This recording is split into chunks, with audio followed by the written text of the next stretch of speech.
Hey, it's me, Tommy, and today we're going to talk about this wonderful little piece of kit. It is the Sennheiser AVX-MKE2, and to start using it, all I have to do is turn this on, and so we should be live. And now we're talking into the Sennheiser AVX-MKE2 kit. This is going into my MKE2. Let me just clip this on. And there we go.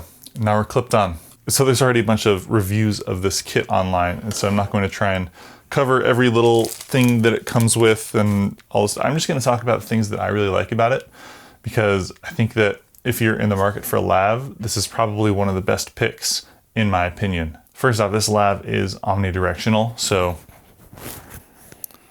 the mic should sound the same regardless of which way it's facing, if it's straight down or if it's up, whatever. It should sound the same no matter where it's pointing, so you don't have to worry about the direction that you have it pointing. It also has a nice little piece on the end of the lav clip that extends the mic away from your shirt and your clothing, so if you have an actor or if you are just very wiggly, it's not going to create a bunch of handling noise. Now, something on the more technical side that I found really interesting is all of the modern wireless lav kits, they only transmit in 24-bit audio.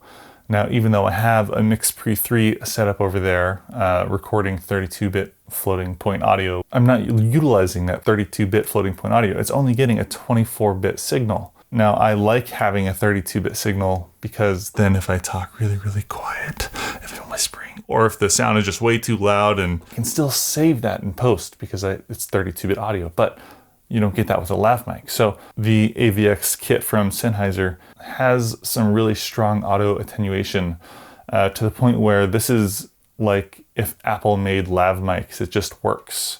That's the best way I can put it. So if I'm whispering, this is not a forced whisper. This is just actually really, really a quiet whisper. It's going to automatically boost that signal before it gets into my MKE2. Or if I talk really loud and I shout into it, it's then going to bring that signal down and then make it so everything is not clipped. And so that's something I really like about this kit. And in combining it with the MKE2 with Noise Assist, which is an add-on to the MKE2, with this kit's auto attenuation and the MKE2's Noise Assist feature, even though I don't generally go outside and film next to noisy structures, if I ever wanted to, this is the kit that I would bring. Because, for example, I could sit next to a really loud, noisy air conditioner and still be clipped up and just turn on this mic and then Noise Assist, and I can still perfectly hear, clear as day, what the person who's using the lav mic is saying. Here's an example. There we are. So I guess now we can test, in this situation, the attenuation of the sound in my voice versus this very noisy air conditioner next to me. So I guess now we can test, in this situation, the attenuation of the sound in my voice versus this very noisy air conditioner next to me. So I guess now we can test, in this situation, the attenuation of the sound in my voice versus this very noisy air conditioner next to me. I'm about 15 feet away from that noisy air conditioner now. My office studio is about 30 feet that way, and it's behind a wall, so I don't know how well this is working. This is my ideal use case for this thing, is now I can go film stuff outside and I don't have to worry about bringing a whole microphone set up.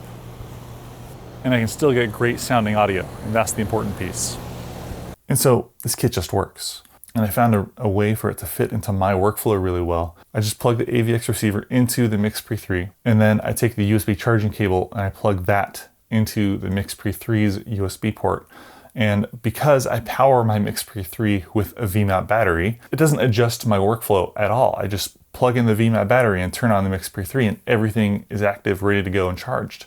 I don't ever have to worry about the battery of the AVX receiver. It's just always charged. So the only battery that I have to remain aware of when I have to charge it is the transmitter. And that makes my life way easier. And that's one of the reasons I never used lav mics in the past, is because I always have to worry about both the transmitter and the receiver's battery life. But now I just have to worry about the transmitter, and that makes my life a lot easier. So then I'm a lot more likely to use something if it's easy to use and it's not something that I have to remember to maintain. I almost forgot to mention, I really like the way that the XLR port on the receiver rotates. So no matter what you're plugging it into, it doesn't matter what the orientation is. Also, because of the lightweight nature of the receiver, you don't need to figure out how to mount it to anything. It just plugs into my MKE2 and sits there, and I don't have to grab like another magic clamp or an arm or something to stick it into. It's just the XLR port is the mount. And on top of that, the sound quality coming out of the MKE2 lav mic is quite nice. Now, Sennheiser sells a bunch of different AVX kits with different mics. And Sennheiser did send this out to me to review, and I've had it for a couple months now, so they didn't pay me for this review. These are all my own words and my own thoughts, but they did provide this for me to review, and thank you, Sennheiser, for sending it out. This one came with the MKE2 lav mic, which is one of their higher quality lav mics. This whole kit costs about $1,000. I've watched a lot of reviews on it. There's a lot of great reviews on it.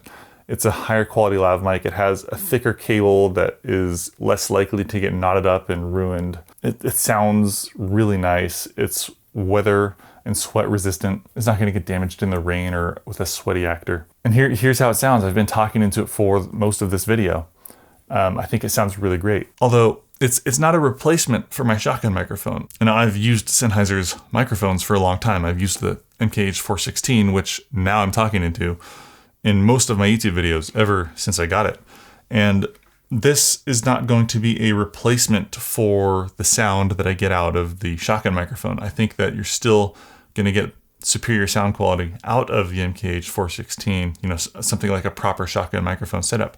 But in the situations you can't use a shotgun microphone, or there's too much mobility or something like that, you're gonna wanna use a lav mic. And when I'm gonna reach for a lav mic, it's going to be the AVX-MKE2 kit, because it's easy to use and it sounds great. If I want a lav mic to sound as close to the MKH416 as possible, this is gonna be it, because they're both made by Sennheiser, and Sennheiser knows how their own microphones work. So thank you, Sennheiser, for sending out the AVX-MKE2. I appreciate it. If you want to see more of my videos, make sure you're subscribed, and I'll see you next time. Peace.